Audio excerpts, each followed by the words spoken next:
네, 이슈의 재구성 시간입니다. 저희가 사실 이슈 이야기할 때는 조금 더 자세하게 들어가서 거시적인 부분보다는 미시적으로 하나의 섹터 혹은 핫 이슈들을 다뤄보고 싶었는데 오늘은 전체적인 시장에 밀리다 보니까 거시적인 부분도 좀 체크를 하고 넘어가야 될 것 같습니다. 에브레스의 유광희 대표님과 함께 진단해 보도록 하죠. 어서 오세요. 네, 안녕하십니까. 네, 안녕하세요. 이게 트리거가 된 게 미 연준에서의 빅스텝 이야기였어요. 네, 사실 맞습니다. 금리를 인상할 것을 우리는 다 알고 있었고 그쵸. 이제 이에 많이 면역력이 생겼다라고 생각을 했는데 빅스텝 그리고 0.5%포인트 그 이상 속도 빨라져? 너무 많은 것들을 한 번에 이야기한 상황이지 않습니까? 그렇죠. 네, 맞습니다. 네. 네, 일단은 그 3월달 미국 소비자 물가지수가 이제 8.5%로 역대 최고치를 갱신을 했었는데 이때 상황을 좀 보면은 이제 에너지 가격이 이제 전년 대비해서 한 30% 이상 올랐고요. 그 다음에 이제 식료품 가격도 8% 이상 오르면서 상당히 큰 영향을 미쳤었습니다. 그런데 이제 중국이 봉쇄가 일어났었고 이렇게 되면서 이제 원유 가격이 안정화가 되면서 3월에 소비자 물가지수가 피크가 아닐까. 라는 의견들이 나오면서 잠깐 반등을 했었는데요.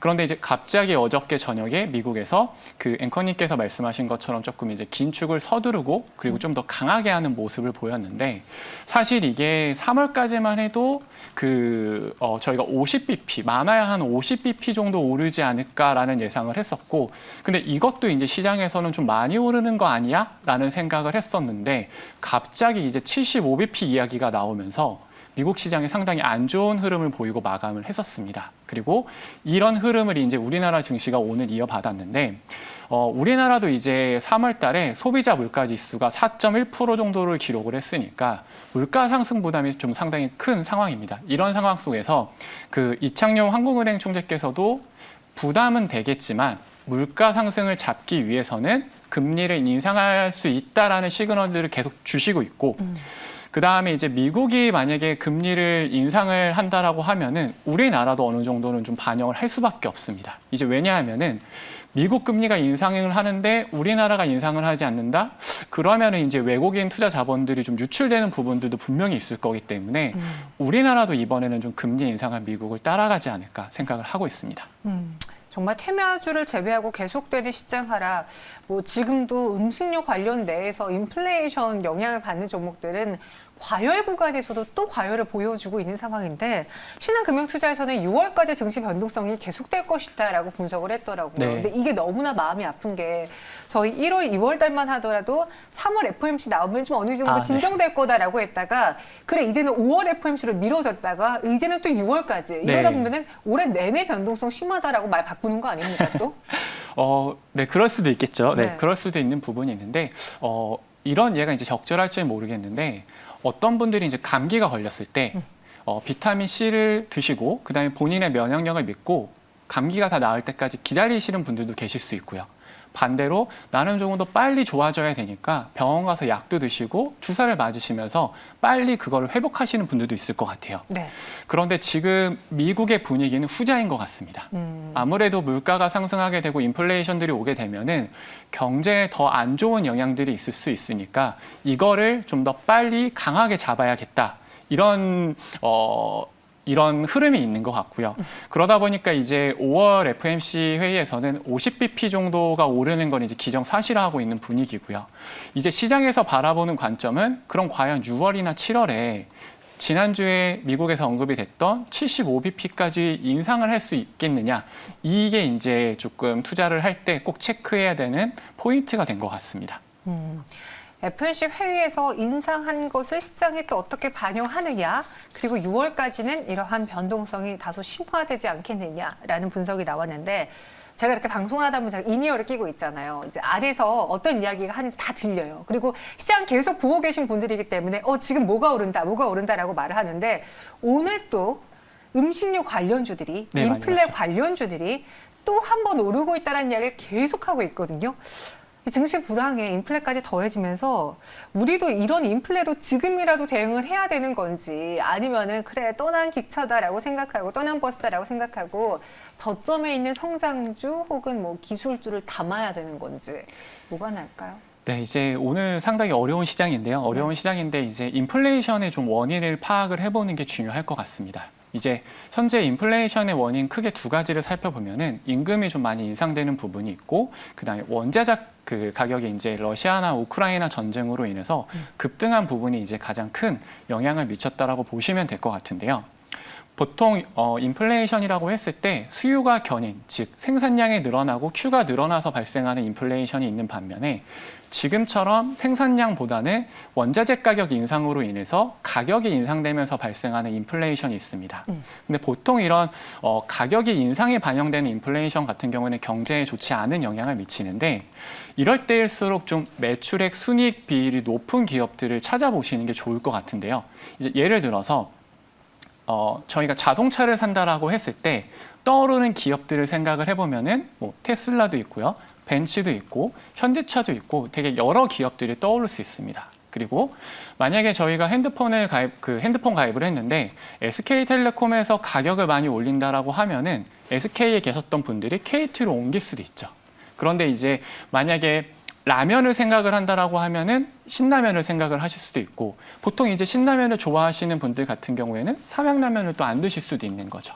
그리고 오늘 좀 많이 오른 종목 중에 하나인데 간장하면은 보통 이제 샘표를 생각을 하시거든요. 네.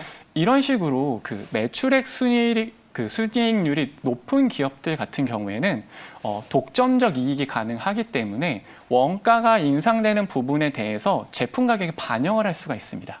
그렇게 되면은 아무래도 원가가 올라가는 부분에 대해서 해지가 가능하기 때문에 이런 좀 기업들을 찾아보시는 것도 좋은 투자 아이디어가 될 것 같습니다.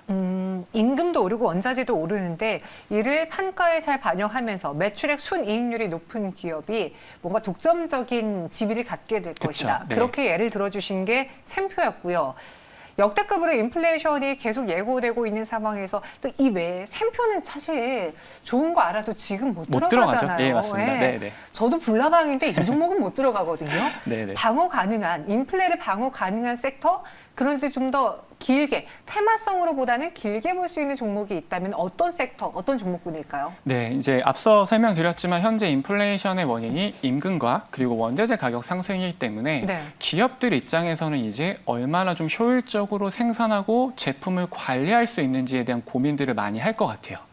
왜냐하면은 농심이나 샘표 같은 기업들은 그 가격이 인상되면 이거를 제품 가격에 반영을 할 수 있지만, 그러지 못하는 기업들은 결국에는 효율성을 추구를 해야 된다고 생각을 하고 있습니다. 이럴 경우에는 이제 스마트 팩토리에 관련된 기업들이 한 번 더 흐름을 받을 수도 있을 것 같은데요. 그런데 아무래도 이제 로봇이나 스마트 팩토리에 관련된 기업들은 부채 비율도 좀 높은 편이고 수익이 발생하지 않는 기업들도 분명히 있습니다. 그렇기 때문에 이 스마트 팩토리에 관련된 기업에 접근을 하실 때는 부채 비율이 낮고 그다음 이익률도 좀 꾸준히 발생하는 기업들에 대한 것들을 좀 찾아보시는 게 필요할 것 같은데, 가장 대표적인 기업으로 M2I를 한번 예를 들어드리고 싶은데요. 네. 이제 M2I 같은 경우에는 국내 스마트 팩토리 부분에서 HMI 시장에서는 점유율 1위 업체인데요.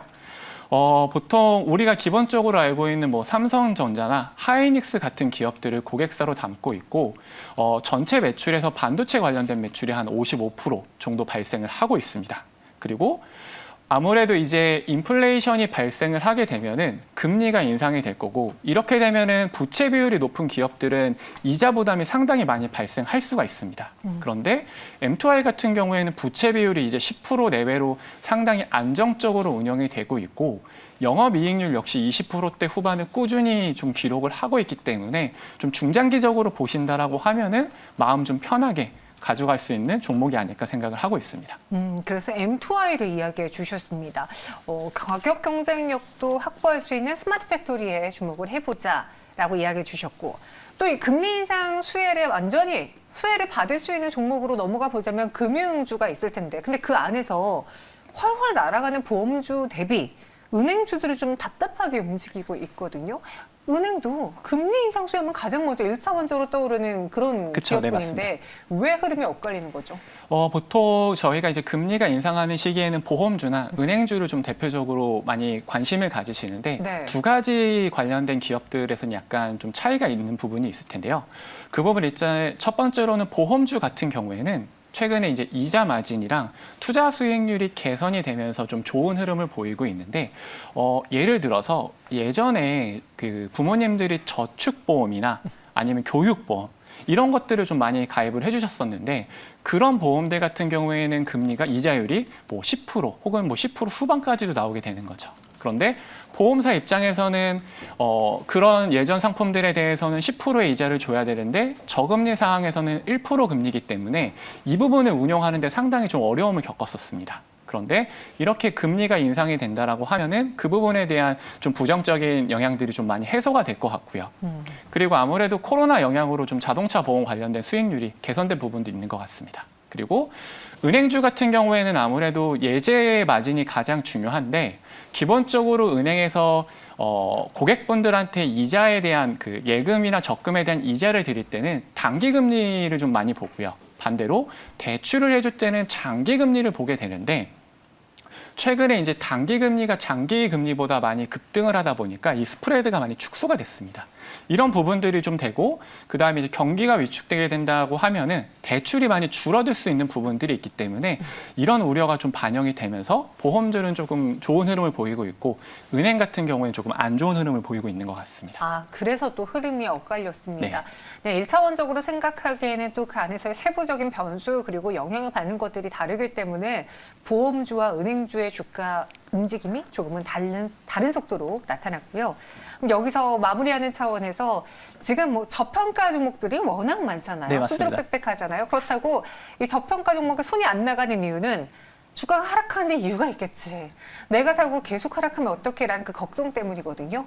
그럼 이를 그나마 방어해 줄 수 있는 실적을 갖고 있는 저평가 혹은 그런 종목이 있다면 네네. 어떤 게 있을지 우리가 지금은 들고 가봐도 괜찮은 종목일까요? 네, 일단 앞서서 말씀드렸지만 이제 비용들이 많이 증가하고 있기 때문에 효율성 측면에서 좀 많이 접근을 하시는 게 좋을 것 같은데요. 최근에 지금 기사를 보니까 한국전력 같은 경우에는 1분기 적자가 한 6조 7천억 원에 달한다라고 합니다.